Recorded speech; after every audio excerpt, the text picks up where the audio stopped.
தேர்தலில் வாக்களிக்க மாட்டோம் என கூறுவது போகாத ஊருக்கு வழி சொல்வது போல் உள்ளது என்று அமைச்சர் கே பன்னீர்செல்வம் தெரிவித்துள்ளார். தருமபுரி மாவட்டம் பொம்மிடியில் அரசு நிகழ்ச்சியில் பங்கேற்க வந்த அமைச்சர் கே பன்னீர்செல்வம் செய்தியாளர்களுக்கு பேட்டியளித்தார். அப்போது வாச்சாத்தி முதல் கலசப்பாடி வரை தார் சாலை அமைக்காவிட்டால் வரும் தேர்தலில் வாக்களிக்க மாட்டோம் என மலைவாழ் மக்கள் தெரிவித்தது குறித்து செய்தியாளர்கள் கேள்வி எழுப்பினர். அதற்கு பதிலளித்த அவர், வாக்குறுதிகளை நிறைவேற்ற வேண்டும் என்ற உணர்வுடன் தான் திமுக செயல்பட்டு வருவதாக தெரிவித்தார். தார் சாலை அமைக்கும் பணிகள் வெகு விரைவில் நடைமுறைப்படுத்தப்படும் என்று தெரிவித்த அமைச்சர் கே பன்னீர்செல்வம், தேர்தலில் வாக்களிப்பது என்பது ஒவ்வொரு குடிமகனுடைய கடமை என்றும் தேர்தலில் வாக்களிக்க மாட்டோம் என கூறுவது போகாத ஊருக்கு வழி சொல்வது போல் உள்ளது என்று தெரிவித்தார்.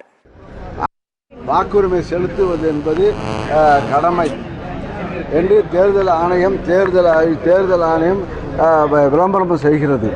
அவர் மறுப்பது என்றால் அது நம்முடைய போகாத ஊருக்கு நம்மளாம் ஒன்றும் முடியாது. நாங்கள் கோரிக்கை, நாங்கள் ஓட்டுக்காக இல்லை, அது அந்த பகுதி மக்களுக்கு, அங்கே மலையில் வாசிக்கின்ற அந்த மக்களுக்கு மனிதாபிமானத்துடன் இந்த பணம் ஒதுக்கீடு செய்யப்பட்டு கடமையும் இருக்கிறது. அரசாங்கத்துக்கு கடமை இருக்குது, சாலை அமைக்க வேண்டும். 15 ஆண்டுகள் கிட்ட பல ஆட்சிகள் இருந்தும் இதுவரை நடைபெறவில்லை. இப்போது நடைபெற்றிருப்பதை மதித்து மக்கள் வாக்களிக்க வேண்டும்.